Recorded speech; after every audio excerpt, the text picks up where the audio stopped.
Good afternoon, everybody, and welcome to the Israel Brief brought to you by Lay of the Land. I'm your host, Rolene Marks, with today's top stories. Now, just a reminder that we are very proud to bring you news directly from Israel every Monday to Thursday.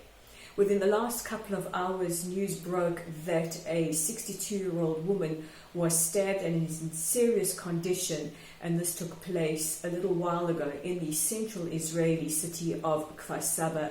The woman was walking near the mall when her assailant, wearing a protective mask, stabbed her multiple times. She is in very, very serious condition and he has been neutralized. It is not confirmed whether or not he has been killed or if he has just been stopped. In other news, today is a very, very solemn day in Israel. Starting with the siren at 8 o'clock last night, we have been marking Memorial Day. This is a day that Israel really stands still and remembers our fallen soldiers and victims of terror. And I'm just going to take you through what has happened in the last couple of hours. After the very, very moving siren called out its mournful cry last night at 8 o'clock, the tekes or ceremony started at the Western Wall as it always does. Now, it was very, very eerie to see the very few dignitaries that were in attendance, as well as the IDF Guard of Honor wearing their protective masks in this age of Corona.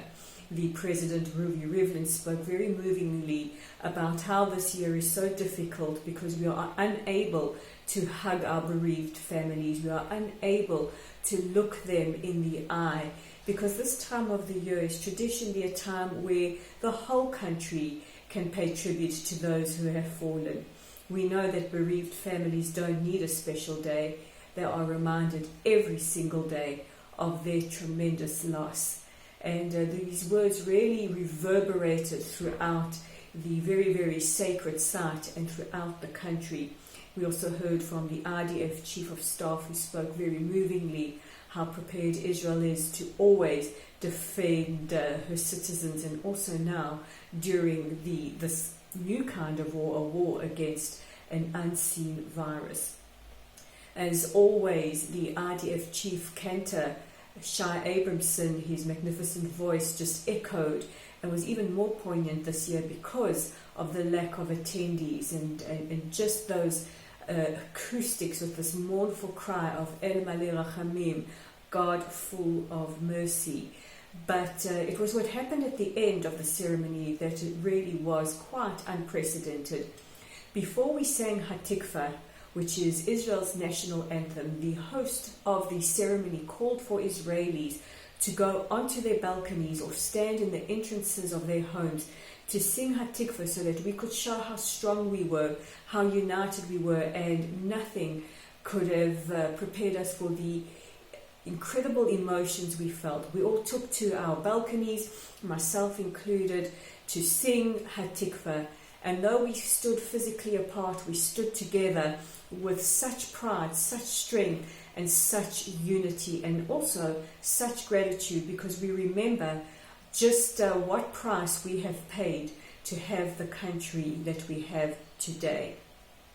This morning at 11 o'clock, the second 2-minute siren rang out throughout the country, and again we took to our balconies to stand sentinel, to stand attention. And usually what would happen on a day like this is that many of us would go to cemeteries around the country for the short ceremony, but it's our way of being there, of showing solidarity for those who have lost their loved ones. But this year, to all our bereaved families, this year we hold you tighter in our hearts and tighter in our arms.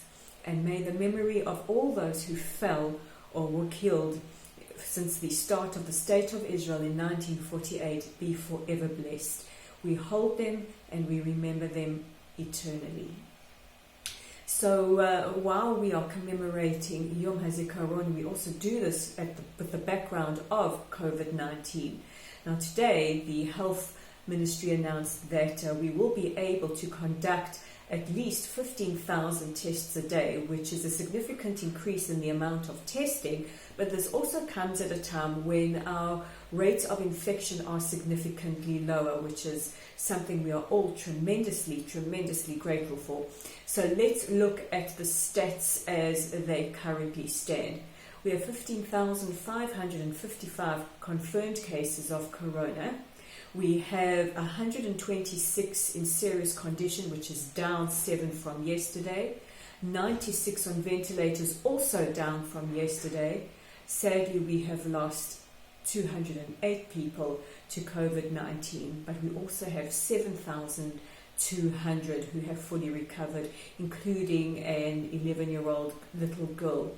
And this is also a significant increase in the amount of recoveries. In a few hours, Israel will go into full lockdown for Yom Hazikaron, Independence Day, and this has left many of us feeling bittersweet, because this traditionally is a day we all get together in our homes or on the beach or in the forest to really celebrate this tremendous country who celebrates 72 years of independence from 8 o'clock tonight till tomorrow. But we will do it this year again with pride, with unity, and the best that we can under the circumstances.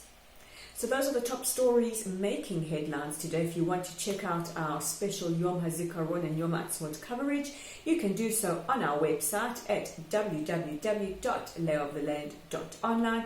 You can do a heritage tour with Dave Kaplan.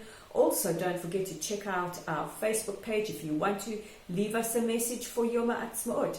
We are at Lottle's site, and we would love you to join our growing community by liking us or following us.